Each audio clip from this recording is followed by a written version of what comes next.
Saludos. El tema a desarrollar en esta exposición tiene que ver con el respeto a la vida en el conflicto armado en Colombia.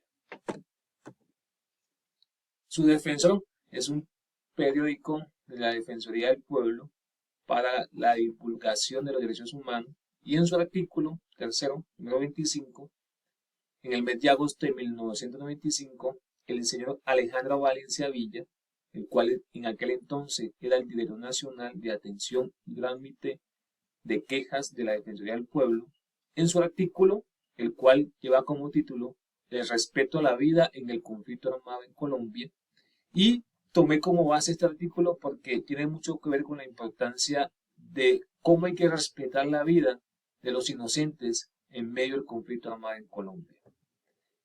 Todo individuo tiene derecho a la vida. Fue la Declaración Universal del Derecho Humano, artículo tercero. Las exigencias militares deben ser siempre compatibles con el respeto a la persona. Debemos aprender que aunque hay conflicto armado, siempre debemos respetar la vida de las personas que están inmersas en el conflicto armado, los inocentes. Desde hace más de 6 años, diariamente mueren en Colombia en promedio de 3 a 4 personas, cuya muerte es consecuencia del conflicto armado entre el gobierno nacional y las organizaciones alzadas en armas. Las hostilidades entre la fuerza pública y la guerrilla son, pues, una de las causas más persistentes de la violación del derecho a la vida. Lo más dramático es que no solo pierden la vida quienes se enfrentan combatiendo, soldados, guerrilleros, que son los que participan directamente en las hostilidades, aún los grupos armados como los conocidos, los paramilitares, sino que también mueren un gran alto número significativo de civiles que están totalmente ajenos al conflicto armado. Desafortunadamente, en Colombia siempre ha habido grandes masacres de civiles totalmente inocentes, ajenos al conflicto en que están viviendo en Colombia. Ahora, el respeto por los no combatientes es para todo tiempo y lugar. Debemos respetar la vida de los no combatientes, de los civiles, teniendo en cuenta que el uso de la violencia solo se permite en medida en que tenga la finalidad específica de dominar al enemigo.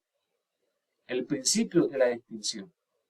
Uno de los fundamentos del derecho de los conflictos armados exige a las partes, combatiente y no combatiente, diferenciar en todo momento entre el combatiente y no combatiente. Ello con el objeto de que las operaciones militares solo se dirijan contra los combatientes y en ningún caso contra los no combatientes.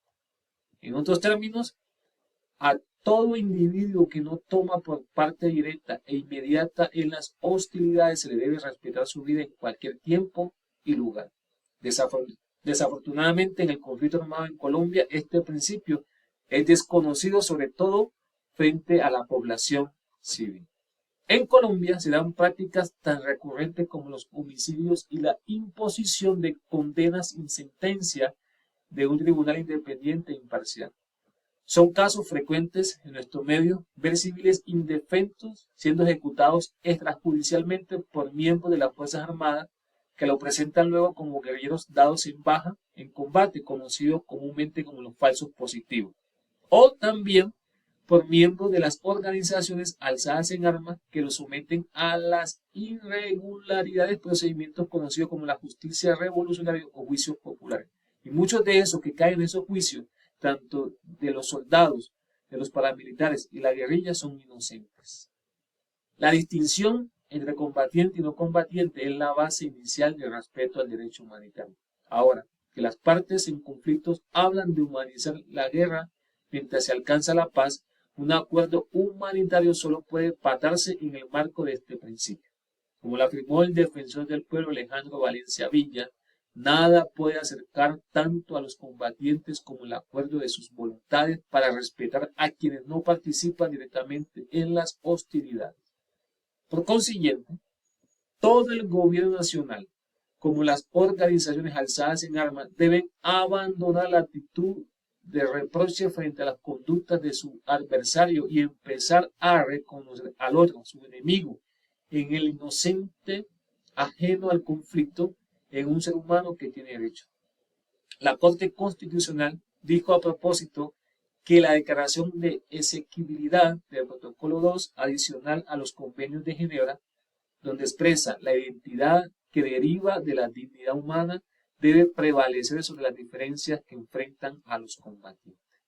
Por último, permítame concluir diciendo el respeto del derecho a la vida en el conflicto armado colombiano debe partir de un cambio de actitud de la fuerza pública y de la guerrilla, de modo que, pese a sus diferencias, se reconozca en el campesino, en el ciudadano, en el soldado o en el guerrillero a un ser humano. Vale la pena reconocer que todos tenemos derecho a la vida, aun los que no estamos inmersos en medio del conflicto.